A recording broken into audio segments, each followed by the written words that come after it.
Are you sitting comfortably?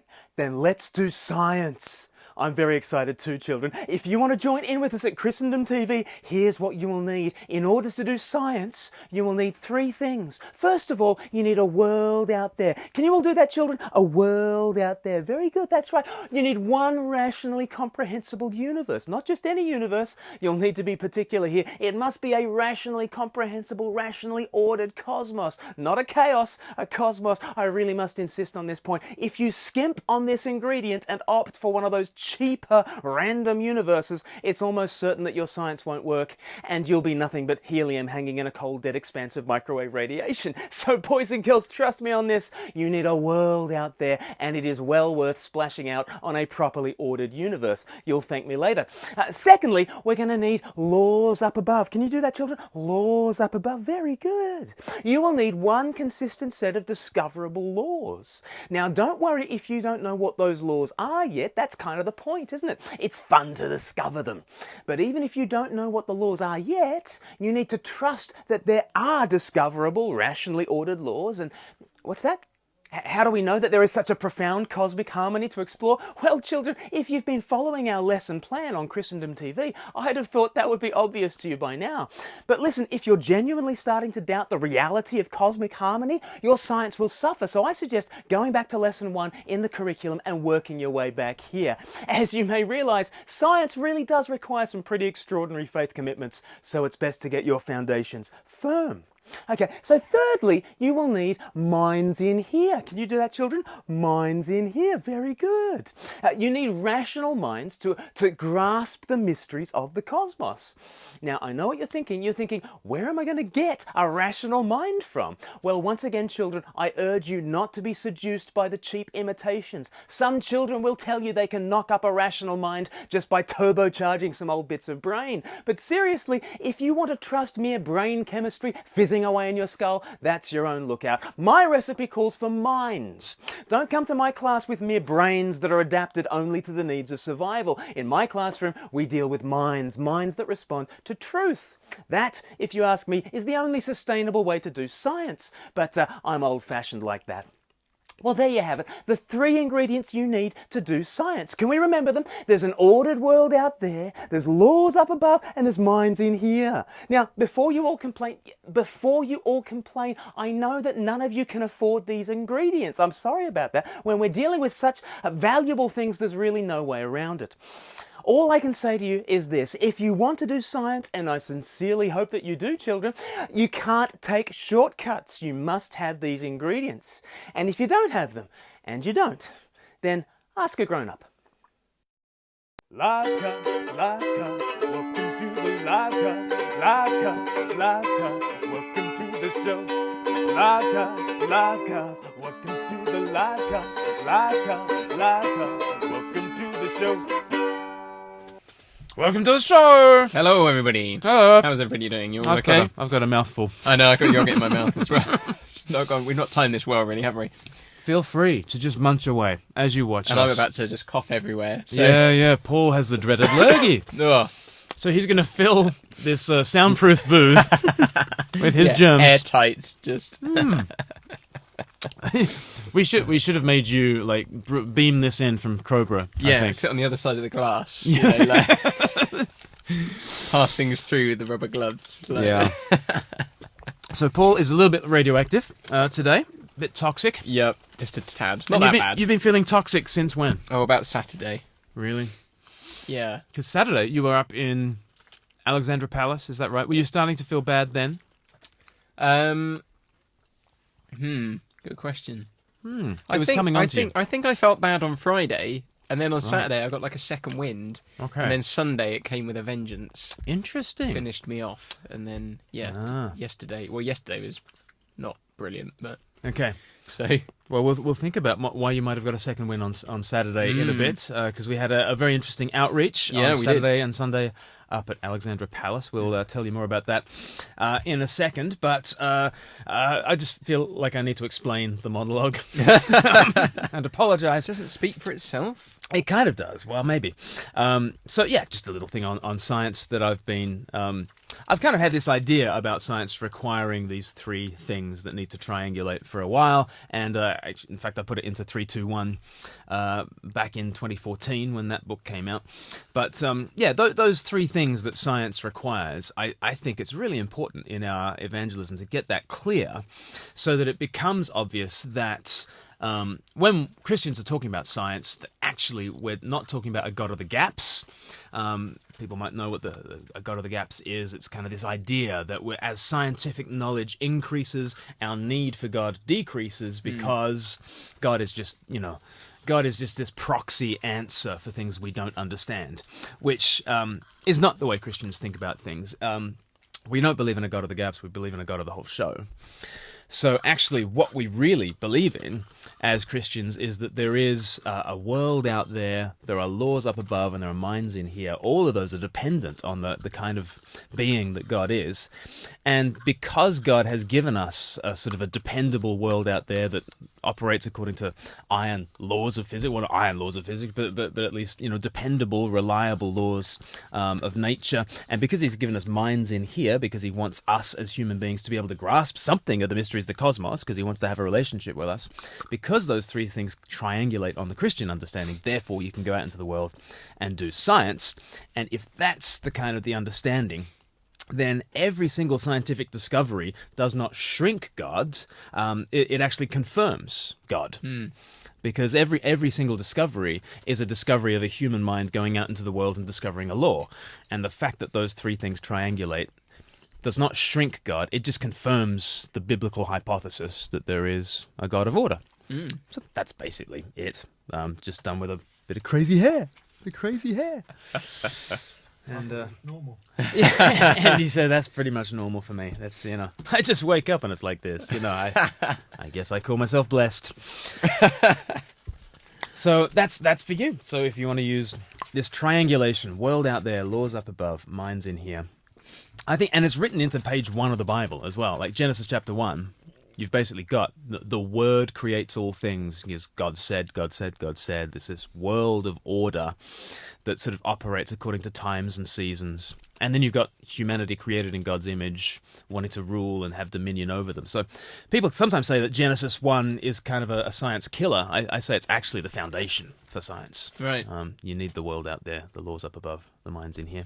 So There you go. There you go.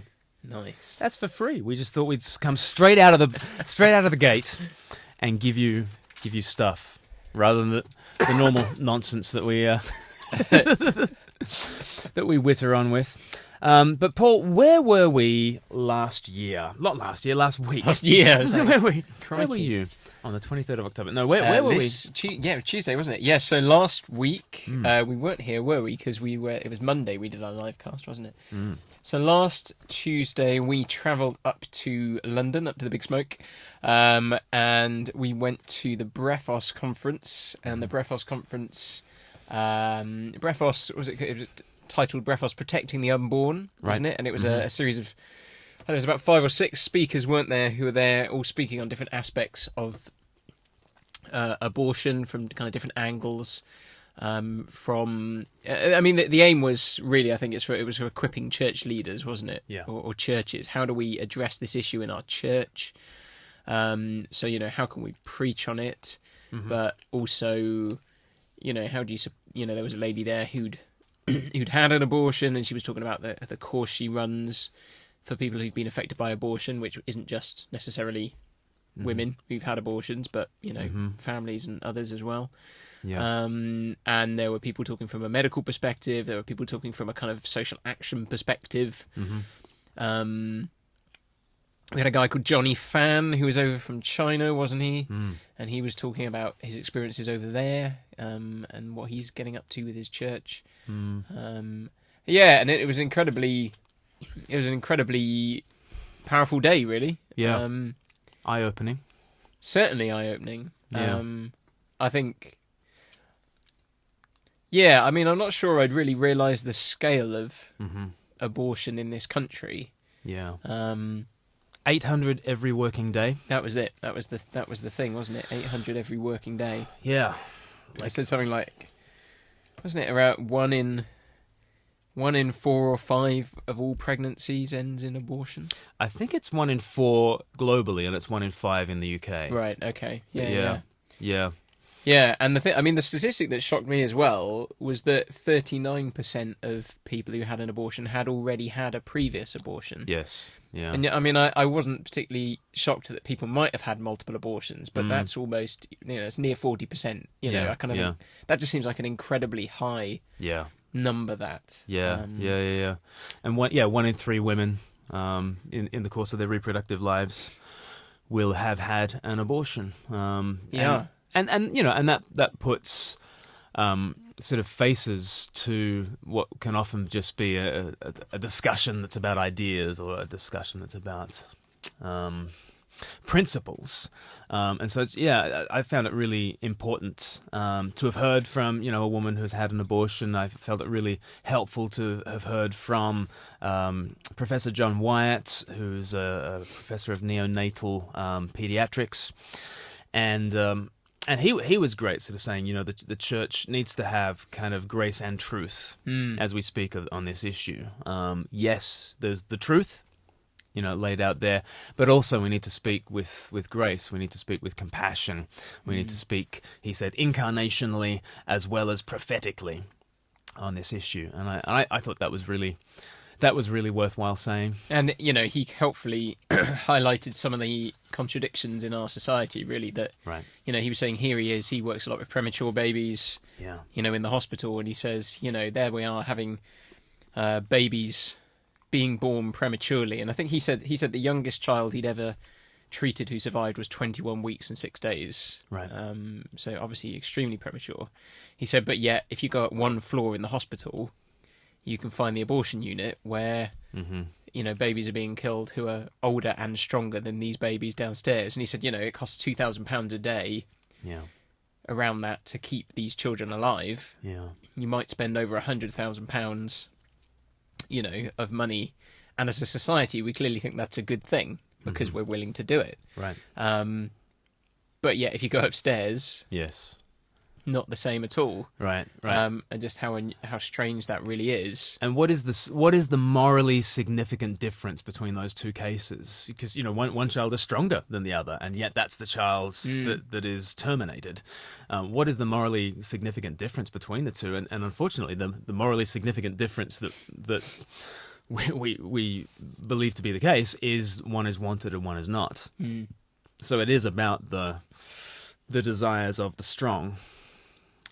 Over those of the weak, and and the statistics, I mean, it was saying, wasn't it? It was around 2% of all abortions are done because of disabilities, right? You might want to debate the rightness or wrongness of that anyway, but it's a very small percent, and only 1 in 2,000 were done because of a risk to the mother's life, right. And so it's clear that in the large and vast majority of cases of abortion, they're not happening because they need to happen for any particular reason. Right.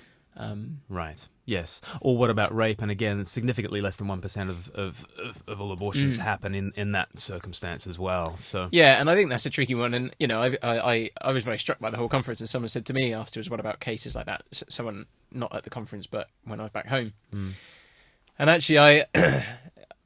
I think it was Ben Shapiro was asked about this, and he said, I think obviously rape is a terrible thing.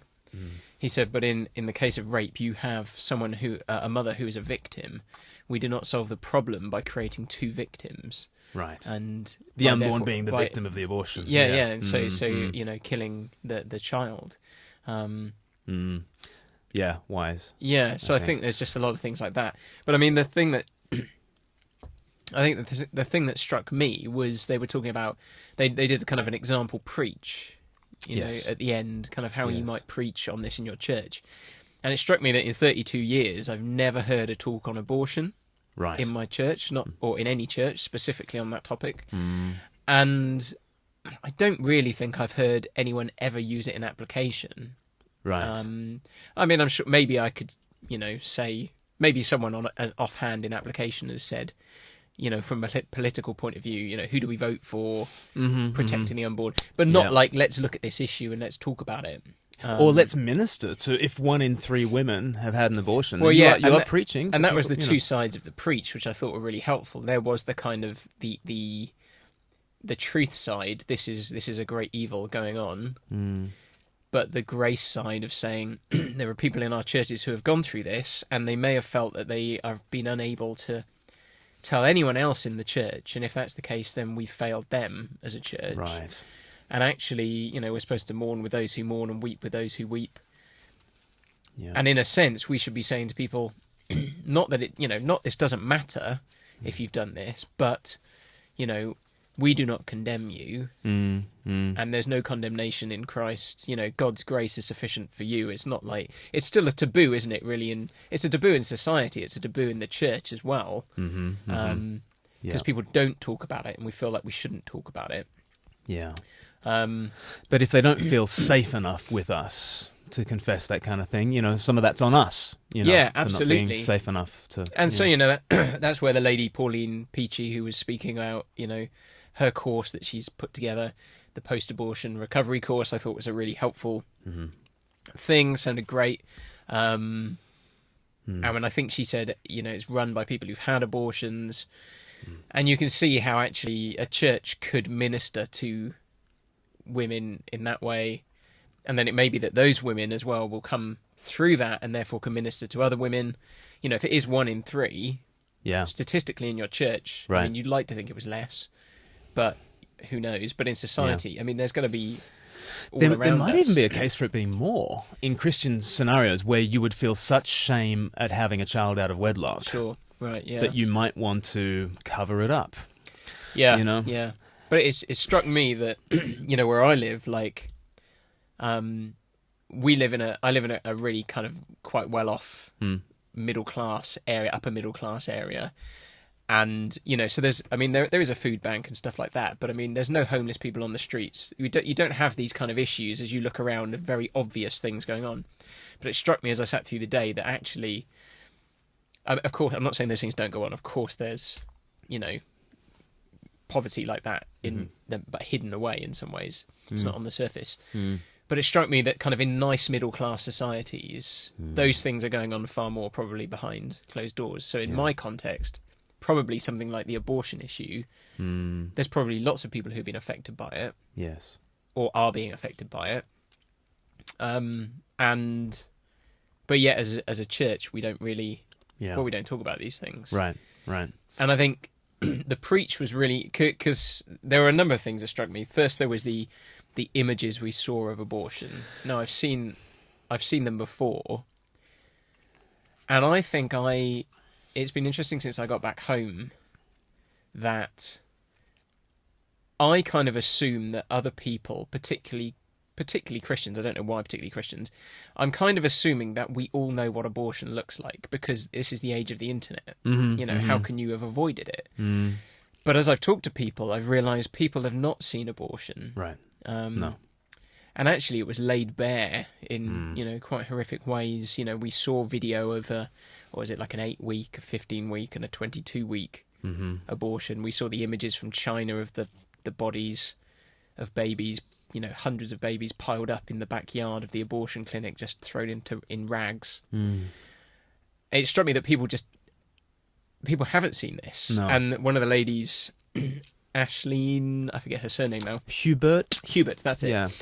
She was talking about how, she was talking more from an activist point of view. How do you bring social change? And her thing was saying that actually social change never occurs until you change public opinion. So she looked back at slavery and said Wilberforce struggled to push stuff through Parliament until Thomas Clarkson rode around on horseback for 6 months around the country with pictures of slavery, and people saw this and were horrified because they'd not seen it. Rosa Parks sat on the bus because they saw the pictures of Emmett Till, the 14-year-old boy who'd been beaten to a pulp, and then his mother did an open casket for the media to come and see. Martin Luther King very much deliberately took his peaceful protests to places he knew had racist police forces so they could have photographs taken of dogs attacking them and policemen beating them, because he said America needed to be shamed in the eyes of the world. And I was talking to a few other people about this, and they said, it's a bit like, I think Andy might have said it, Vietnam. You see the Right. picture of the famous picture of the girl Yeah. burnt by the napalm. Yeah, yeah. Or David Cameron saw the picture of the Syrian boy Iron or whatever. Or... washed up on the beach. Yeah, yeah. And it changed public opinion because people saw it and they were horrified. Everybody knew about it. Everybody had heard these things. Right. But when you see it, suddenly... Yeah. And so their thing was like, actually, there's a place for us as Christians. Yeah. Or just, they said there's a lot of stuff which isn't necessarily even a religious position, There's a position just to show people these images and say this is what it is. And they had footage of them talking to people on the street saying, what do you think of abortion? And they'd say, well, some would say I'm against it, but I think if someone wants to do it, it's their choice. And they'd see the pictures and they'd just be like flabbergasted. Yeah. They used to teenagers saying, we never saw this in school. They never showed us this. No. No. And I think, so there is something powerful in those. You can't look at those pictures and say, oh, that's not a human being. Right. I think that's what it comes down to. Right. And, you talk about I think the thing that struck me was that we had this whole, when he preached, the preach was on the Good Samaritan. And it just dawned, there's that kind of moment partway through where you kind of get that killer blow of, like, what are we going to do? Are we going to be the ones who just see and walk on by? And I think that struck me because I think I've thought about abortion before and I think, yeah, this is terrible, but like, oh, I shouldn't post about this or do something about this, because it causes a lot of it's the taboo thing and it's upsetting for people and it causes controversy. But when you start to see it on the same, when they start talking about the way language is used, they talk about the pregnancy, products of conception, fetuses. They don't talk about babies. Terminating the pregnancy. Yeah. They dehumanize and they're saying, this is the same as white slave traders calling black people Negroes. Mm-hmm. This is the same as the Nazis referring to Jews as pigs cockroaches and rats. and Mm-hmm. And you just think, like, would we say the same about a genocide that was going on? Right. Like, if people were being herded into gas chambers, would we say, probably shouldn't say anything about this because it might be a bit controversial? Sure, yeah. You'd have to manage the language and you'd have to manage the images. Yeah. And so, I mean, I just thought, like, this is, and I think that we know that if you're growing up in Nazi Germany, it can't have been easy to stand up and say something. Most didn't, of course. Exactly. 99.9%. But there's part of us, or at least part of me that goes, I'd like to think that as they were rounding people up, I would say you shouldn't be doing this. This is wrong. Right. But yet here I realised, actually, I'm in exactly that position and I'm not saying anything. Well, Peter Hitchens makes exactly that point. He said, we never need to wonder what we would do in the face of a horrible genocidal emergency. Yeah, because we're in it. Because we're in one. And we're not doing it. And we do nothing. Yeah. Right. And that whole idea of controlling what we see and controlling what we say, I think that really came across in John Wyatt's talk for me. He just gave this illustration of when parents come for the 12-week scan, the one thing that the person doing the 12-week scan needs to know is it a wanted pregnancy? And that's the one thing that they want to know as they're doing the ultrasounds. Because if it's not a wanted pregnancy, then they tilt the screen away from the mother. Yep. They just talk about the pregnancy. The pregnancy is progressing as we would expect. They don't use any language of baby, any language like that. No. So you don't see, and you don't use the correct terminology. Whereas if the child is wanted, then you tilt the screen towards mum and maybe dad's there as well, and you say, "Oh, look, it looks like he's got dad's chin," and you start talking about the baby. And everything is different in that instance. And of course, again, the only morally significant difference between those two states is the baby is wanted in one state and they are unwanted in the other state. And in the unwanted state, you control what people see and you control what people say. Mm-hmm. And that's exactly, the only way that abortion can happen is it's controlled what people say. We talk about fetuses, we talk about terminating pregnancies rather than terminating babies, and we control what people see, and people don't see it, and I think in all this it should be clear that yes, the mother's health and rights and choice needs to be absolutely guarded and lifted up. But I really like what the Evangelical Alliance in Northern Ireland sort of produced when there was the abortion referendum in Ireland last year, and their big slogan was "Both Lives Matter." Both lives matter, which I thought, yeah, that's where Christians come down. I think it's like, yeah, we can have conversations, and we're not saying it's easy when there's a rape, or we're not saying it's easy when the mother's life is in danger. But at that stage, we just want to say there are two lives here. Yep.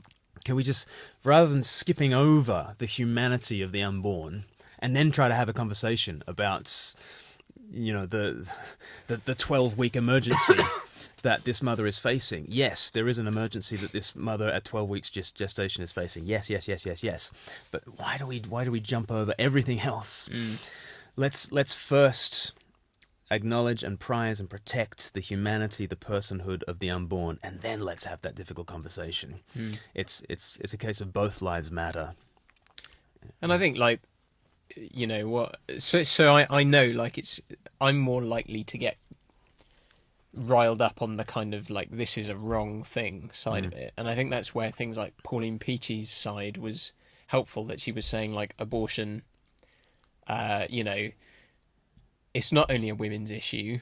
No. Because it does affect others. But I mean, even the extent to which she just showed that it was a women's issue, that, she's saying, the kind of what's the word I'm looking for? I don't know. What is it when you take a medicine, there's something else happens? Medical side effects. Side effects. Yeah. Okay. Side He's ill today. He is ill today. Yeah. Even the side effects, so there's I think often it's portrayed as, you go and have your abortion, and then problem solved. Get on with your life, And actually, she was talking about, things like the flashbacks, nightmares, right, repetitive and distressing sensations, physical issues like pain, sweating, nausea, mood swings, self-medicating, self-harm, difficulties concentrating, insomnia, unhealthy relationships, all kinds of stuff. And I think John Wyatt was talking about post-traumatic stress. He was saying about now they're doing more with drugs. People are literally passing bits of baby into the toilet. Right. Imagine being at home by yourself. Yeah, and that's what you see. So there was that aspect, but then also, she was talking about a friend of hers whose daughter had an abortion, who then couldn't live with herself and took her own life. Yeah. And so she's saying, I've lost a daughter and a grandchild. Yeah. And obviously that's affected her. And then there was the husband who she met outside an abortion clinic, whose wife was having an abortion. He didn't want her to have the abortion. And the medics had said, when he was in, they said, you don't say anything, because if you speak, we'll kick you out. This is nothing to do with you. And you're like, yeah. And you can just see, and she was saying, there are other people who've been affected who'd find out, even if they found out, a parent had an abortion, that in itself brought pain in families. Yeah. So actually, it wasn't just a single life that was destroyed. Actually, lots of people's lives were affected and destroyed by these things. When we start talking about, there's a crisis in mental health and all that sort of stuff, and people will point to all sorts of like factors, and maybe Instagram is to blame, but maybe it's because we're killing our babies too. Maybe that's part of it. And how do you cope with that? And we had a great question from Richard Smith, who says, how Jesus says the punishment will be far greater for hurting children. I think he's referring to it'd be better if a millstone was tied around your neck than to cause a little one to stumble. So perhaps he's got that view in mind. Jesus wants to protect the little children. He says, let the little children come to me. He says, therefore, will it be the same for abortion? I.e., will there be far greater punishment for hurting children? Well, I think there's lots of things that go into any kind of moral judgment. That's the case in human courts of law, and I think it's the case with God. There are all sorts of mitigating circumstances, and there are all sorts of degrees of knowledge and degrees of, whether people know what it is that they're doing. And I think all the pro-life groups I know about consider the woman a victim in the abortion. Not as much as the unborn child, but she is a victim too of an abortion mill that is this conveyor belt. Well, that's something that came out again with like Pauline Peachy saying about, they showed some pictures of here are children who, have been saved from abortion. Now they're grown up, they're older and they're going on well. And she was saying about, they would meet mums outside the clinic, and the mums would see these pictures, and they had no idea that that's what they were going inside to do. Right. They were going in for an abortion, but they didn't know it looked like that. Right. That was what was going to happen. Right. And we saw the video, didn't we? I think it was the Mary Stopes clinic. Mm-hmm. Which talks you through your day. Yeah. Of what it will be like, conveniently leaving out the thing that the Mary Stopes the one clinic thing is there you're for. there for. You don't actually see on their video. It just Yeah. cuts straight to, the next room. You're in a recovery room where it looks like a kind of almost like a day spa. Yes. You're sitting there reading Glass your of newspaper. orange juice and And people. So even people who've gone through it had no idea really, because Yeah. they've been unconscious. No idea Right. what's happened. Right. Right. Yeah. So people sometimes ask, why, we're an evangelistic charity and I'm an evangelist and this is, what I really want to do is get out there with the good news. So why muddy the waters by talking about, a social issue like this? And I mean, one answer I'm more and more coming to is that at the heart of Christianity is Christmas and Easter. And I think Christmas and Easter absolutely speak into this issue massively. So at Christmas, Jesus became an embryo. He was conceived by the Holy Spirit, born of the Virgin Mary. So right from conception, like if you believe in Jesus, you believe that he became our brother. He was one with us from conception. Yeah. So in the same way that he became my brother, he became a human for the sake of all humans, right? He became my brother for the sake of the whole human family. He became an embryo for embryos. He became a fetus for fetuses. He became the unborn for the unborn. And so when Jesus reaches down in order to love and save us, he reaches all the way down to a single cell in Mary's womb. And therefore, if God is concerned right to that level, from that single cell in the womb, then so should we be. And so Christmas makes me think this way, but also Easter makes me think this way. I go to sort of 1 Corinthians 1, and it's so interesting how the Apostle Paul takes the cross and he says you can either think in terms of a theology of glory or a theology of the cross. This is Luther kind of picked up on this language as well. But a theology of glory is to think in the Greek sense about power and wisdom, and that's what God must be like, and that's what we must be like. We must be these autonomous individuals who are wise and who are strong. And Paul is saying, no, if you meditate on the cross, you will realize that actually it's the despised things of this world and the weak things and the things that are not that are prized by God. That actually Jesus, again, he plunges down to the pit in order to love us and protect us and save us. And so in a world that's always prizing the strong and wanting to give choices and independence and sovereignty to the strong, it's actually God who goes to the vulnerable and to the weak and to the dependent. And how much more vulnerable, weak, and dependent can you get than the unborn? Yeah. They are meant to be protected by us, and yet the womb is perhaps the most dangerous place we will ever be. And then when you start thinking about, as I preach on the issue of sin, for instance, I think abortion is an interesting example of something that, like you say, even the women who are going through with this aren't really aware of what they're doing, and none of us as a culture are willing to look it in the eye, call it what it is, and show it for what it is, or we'll justify it. Yeah. So that's another side of our sin, isn't it? That we can, So I think I said to you, maybe we talked about it last week, that I'd had that conversation after church where someone had taken offence to me saying that we're saved by blood of the Lamb, we're judged on the blood of the Lamb, nothing else. And he said, I've been around the world and people are basically good. And I said later in the week, I wish I'd been to that conference, 2 days earlier. Yeah. Because I would have said to him, really? You think we're basically good? You aware of this thing? Yeah. But of course, everyone knows abortion's happening. Right. But we've kind of just let it. Yeah. We just let it brushed it under the carpet in a kind of. Yeah. And like it's happening, but it's one of those things, isn't it, that we don't like, but or some of us don't like, and we can kind of just let it go on. Yeah. So when people are sort of saying, Like if people come back to me and say, "What really? Like humanity's under judgment? Really? Like the wrath of God is being revealed from heaven against what? We're basically fine."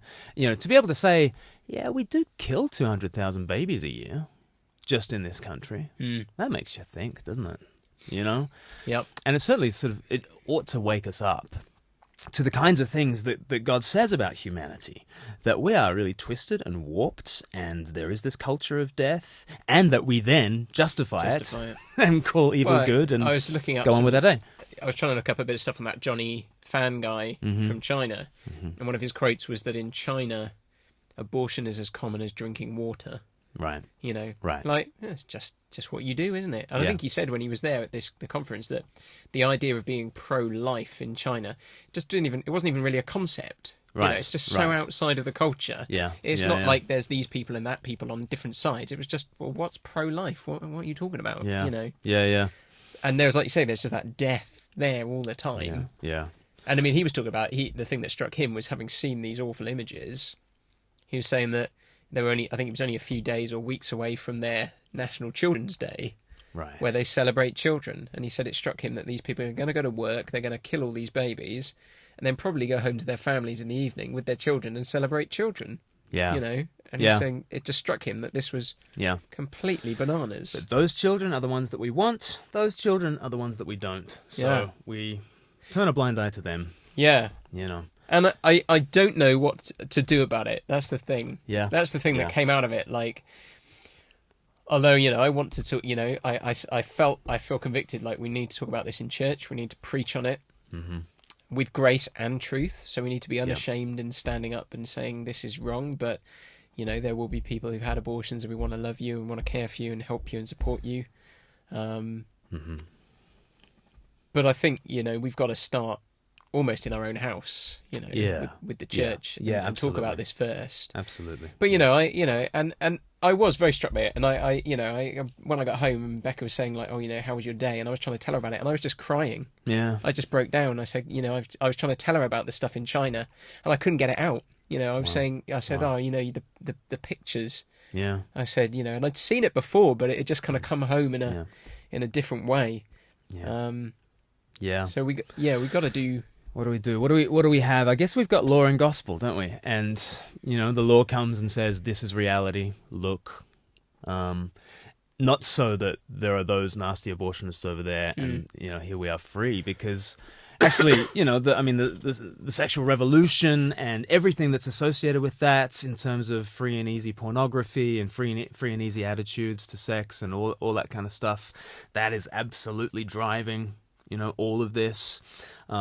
Which is therefore, a culture that we're all kind of complicit in. But men who are not proper men, taking responsibility and stepping up to the plate and being there for their families, that's a huge part of this. And I think as well, like there was that kind of, for us or at least I felt like the kind of, you don't want to rock, not the desire not to rock the boat is strong, even after coming back from that. Like, because we were talking, and we'll hopefully find out, someone's commented about it here, but hopefully we'll find out what happened with this Diana Johnson 10-minute rule bill today. Yes, if anyone knows what happened with the bill today that Fiona Bruce was opposing in Parliament, the 10-minute rule bill, let us know in the comments. Regan, thank you for commenting, but yeah. And she said, Fiona Bruce said, you need to get onto your MP. So on Wednesday, the day after, I basically found the kind of, the copy and paste type email you could use. And I emailed like everybody in my church that I knew, and I just said, I've been to this thing and this is what's happening and you need to see this. And, but I was thinking that as I was going through, I was just thinking like, I've got no idea what these people are going to say back to me. Like, and I didn't have anything negative. No one came back and said, oh, I think, like you're really wrong on this and it's a person's choice or anything like that. But even in the church with Christians who I thought would be on my side, I was thinking like some people, this could really get their backs up. Yeah. And you're hesitant to hit send. Yeah. Just on that front. Yeah. But I mean, I had just thinking here, just trying to find it, one lady who said, I added something extra to this copy and paste because she talked about when she had her first child who had Prader-Willi syndrome. Second child, she had amniocentesis. Okay. To see, to prepare her in case her second child had the same. And she said the doctor wanted me to sign a paper saying if the test proved that the child was disabled, I would abort him. Wow. And I refused. For the next several weeks, until the results came back, I was pressured by my doctor, my midwife, and health visitor. They tried everything, even telling me my decision to have a disabled baby might lead to me being classed as an unfit mother and losing the children. Yeah. And you just think, what? Yeah. You know, right. That's the pressure on someone to...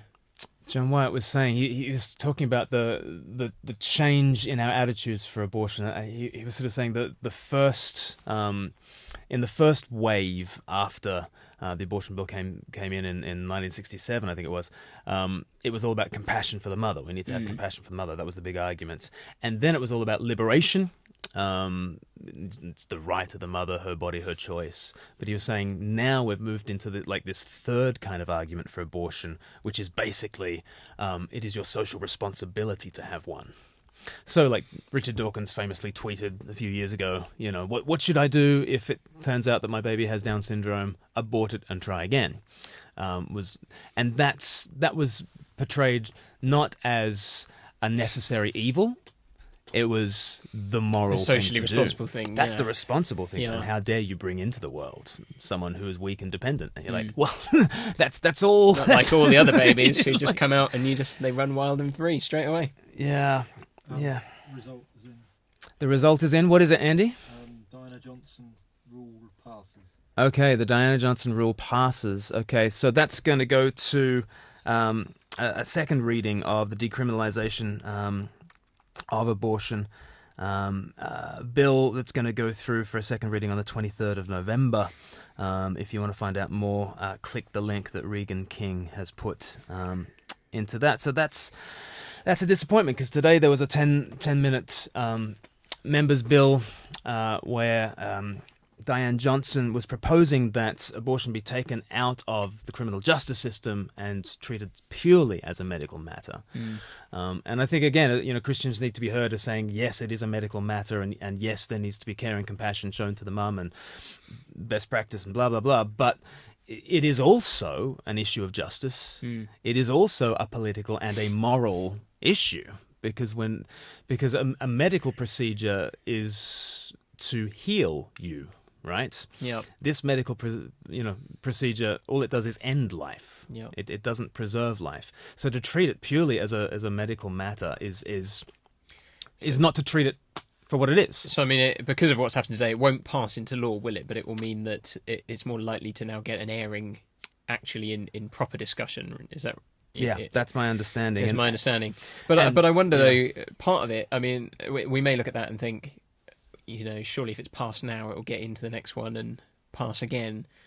But I wonder how many people are even aware of it. I wasn't aware of this happening until I went to the conference. No one else I spoke to, no one else I emailed was aware of it. Are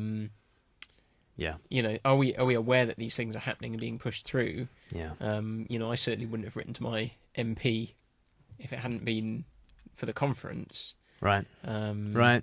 And Dan Dwelly just wrote in comments, he's a church pastor, he says, I was at the conference last week too. I cried through every session. He says, it's one thing confronting the world with the issue, but what about pushback from the church?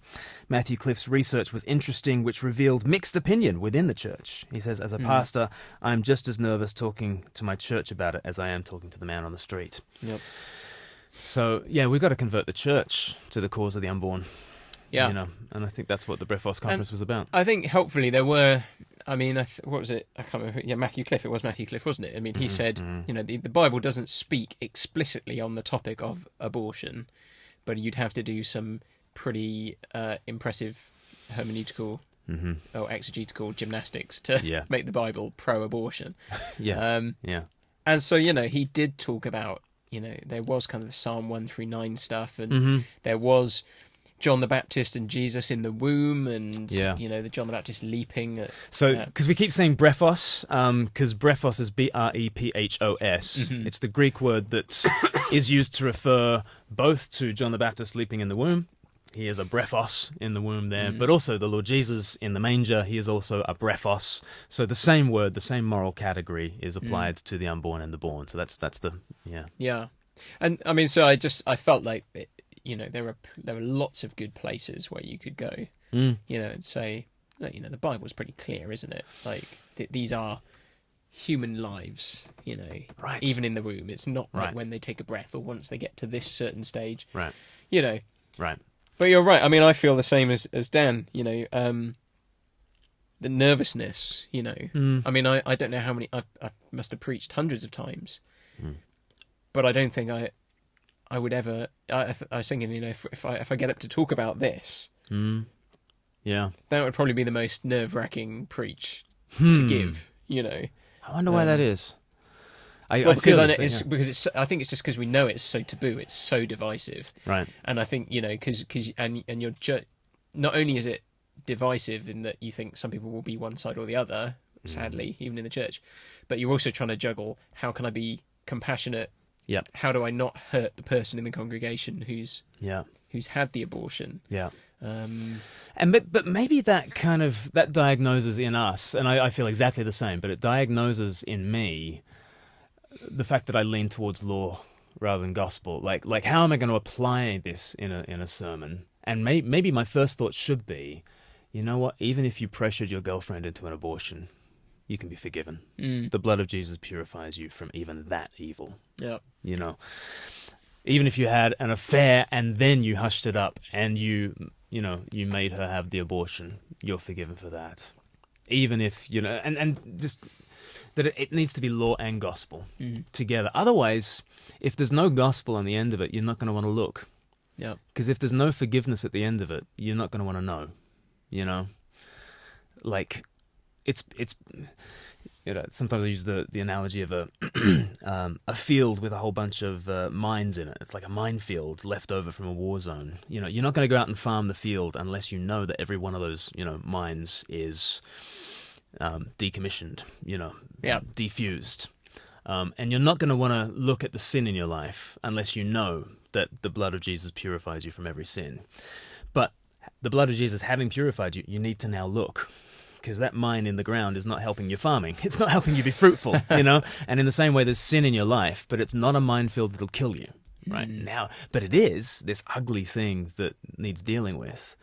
And so, you know, it means we need to double down on the gospel just as much, double down on the forgiveness of sins just as much, because otherwise we're not going to be able to face the sins that we've committed and that we've been complicit in.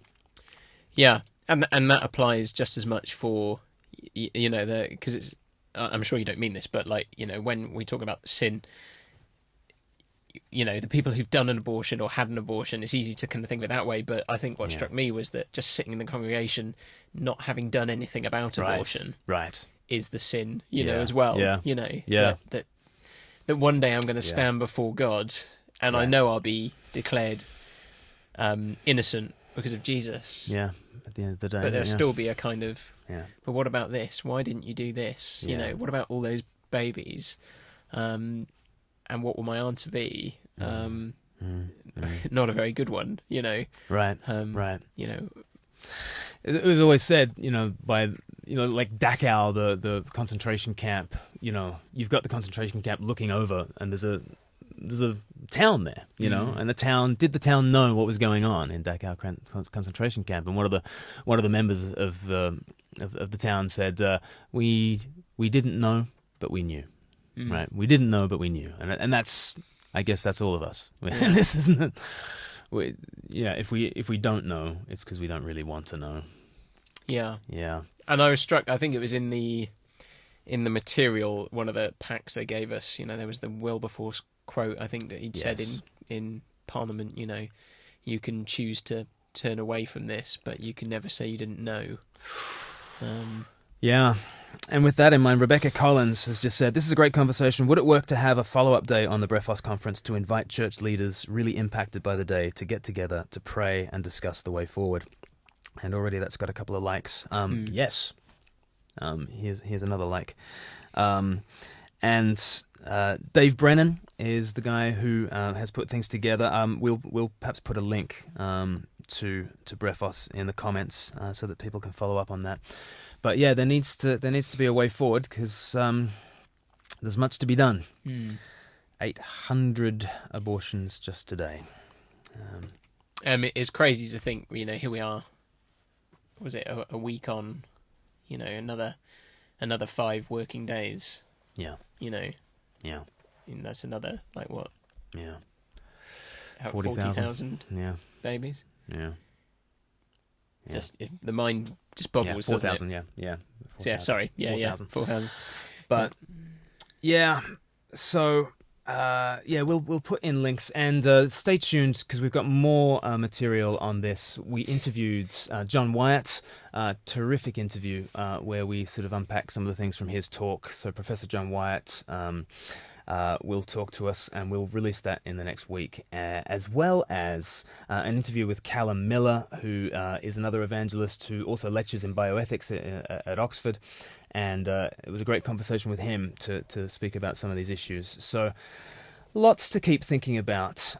But yeah, my bottom line is it's become even more than going to Psalm 51 and Psalm 139 and saying, yes, right from conception there is life. I think I go to Christmas and I go to Easter. Jesus became an embryo for all embryos, and he became the despised and weak thing and the thing that was not on the cross.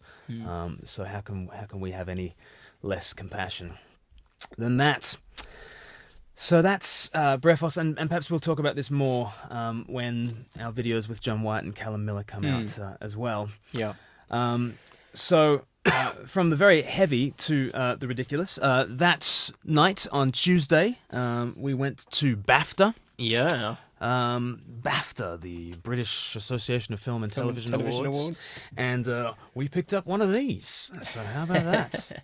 So this was best festival video for Meet the Nativity. So that was wonderful. So that was encouraging. Oh yeah, and we also got we got one for Meet the Nativity, but we also got a finalist for Divine Comedy, which was our Easter video. So it's quite nice when the shortlist comes up and 2 out of the 3 they're kind of in the shortlist are yours. You think, yeah, the odds are in our favour. The odds are in our favour, but how gutting would that have been if it was the third one? That's true. You never know, do you? I did feel a bit of a fraud getting up though, because there's like the whole production team for Meet the Nativity, a good crowd of whom are not Christian people. Yeah. And there's me swanning up to the front, and Glen's like, oh, just hold this. I'm like, holding it. I was like, I contributed nothing. Like, here I am. I uploaded something to Facebook. That's about it, But filmmaking is like that. It's like you do absolutely T-boy, nothing. He played a part. But everybody, even if you're like the videographer or something, it's like hurry up and wait. It's mainly doing nothing. So you earned that, Paul. Don't you worry about that. My goodness, it's already 1:53. What are we going to talk about? Let's also talk about this last weekend. So Paul and I went up to Alexandra Palace. Paul went up on Saturday. I went up on Sunday to the Mind, Body, Soul Convention Experience. The Mind, Body, Soul Experience, where we sort of filled Alexandra Palace with a whole bunch of stalls, and some of them were about yoga, and some of them about Reiki healing, and some of them were about the environment. And a couple of them were Christians. Yeah. And there was the Jesus Experience, and there was us. We cobbled together with Lumina, which is George Osborne's evangelistic charity. And he was saved out of the New Age, and he goes every year to this show. And so we went with him, really, and his team.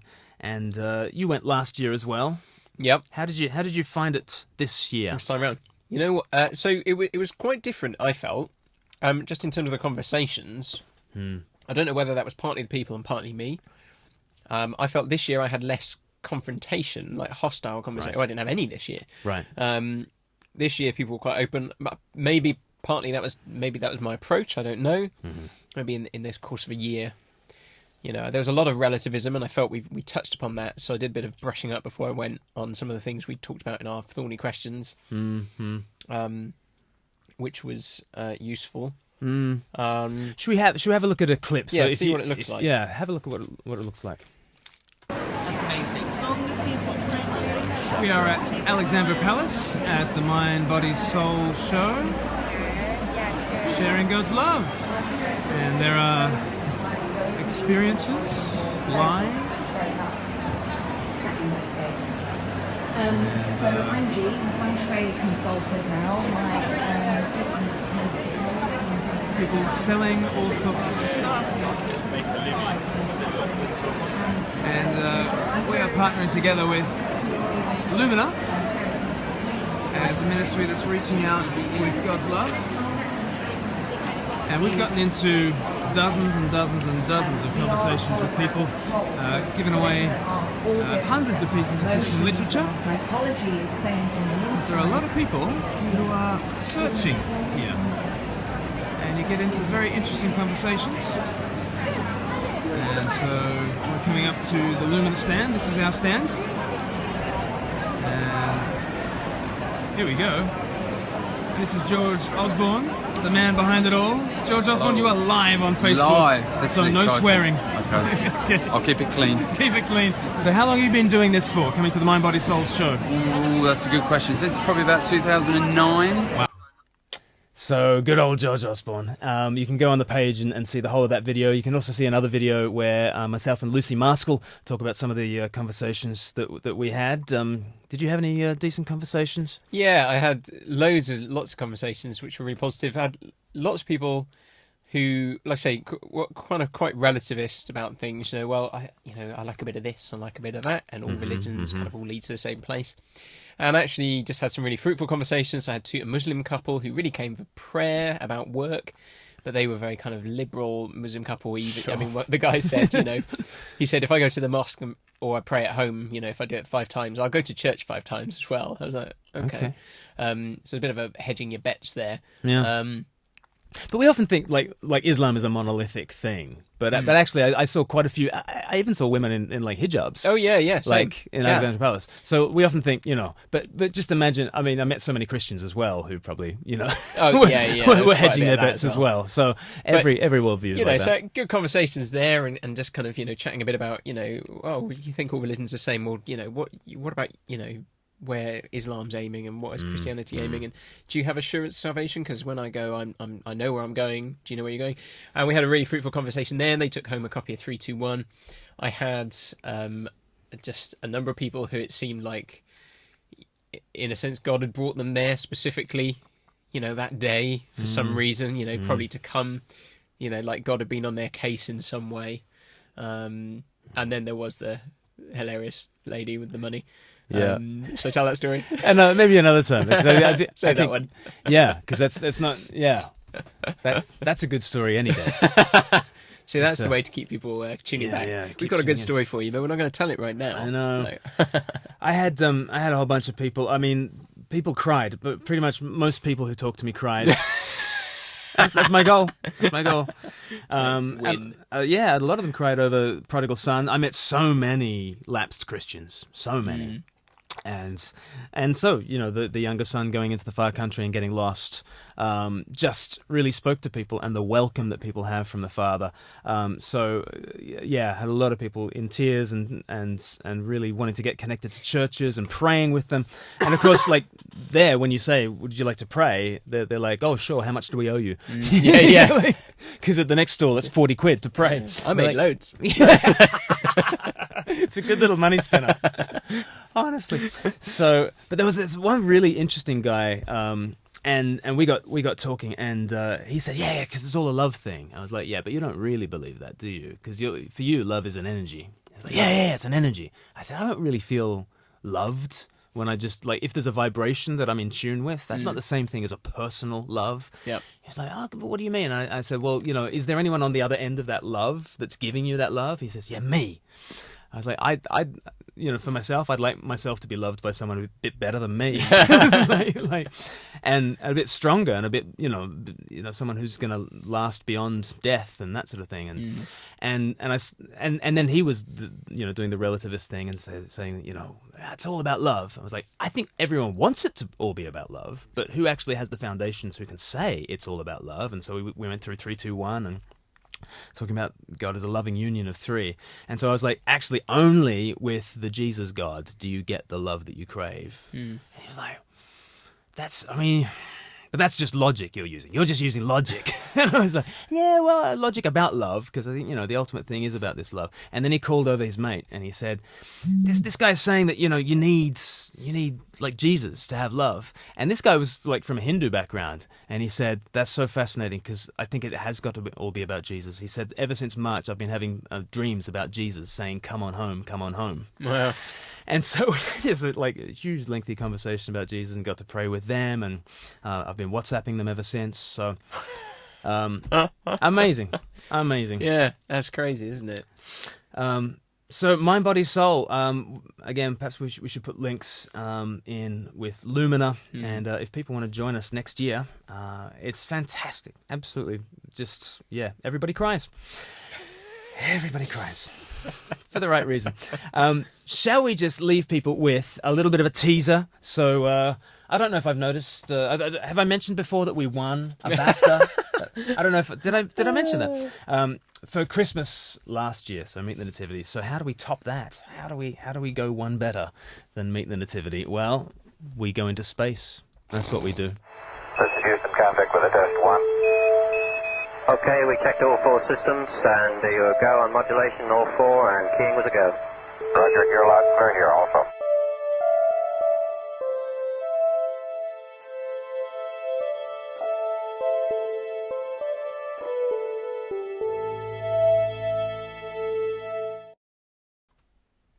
Intrigued? Huh?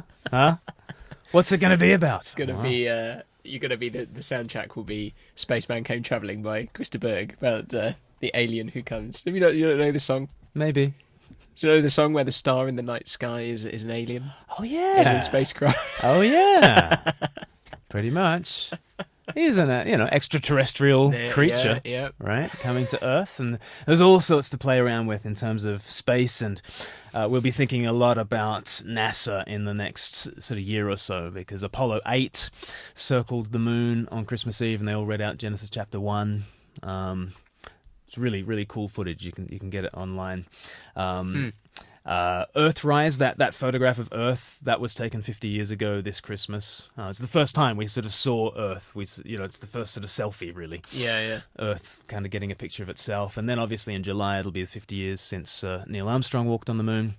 So but God walking on the Earth is more important than man walking on the moon. So we've got a little team working together, and hopefully that Christmas video will be out kind of mid-November.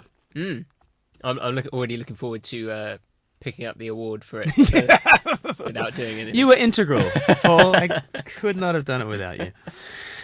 Brilliant. Well, thank you, everybody, for tuning in. Lots of great comments. Thank you, Belinda, saying, the gospel is also highly offensive, isn't it? I think abortion highlights our sin as a nation and shows how we've been influenced by the world. Preaching about abortion can be a wake-up call to the church. I think that's absolutely right. And thank you to Julia and Richard for your comments as well.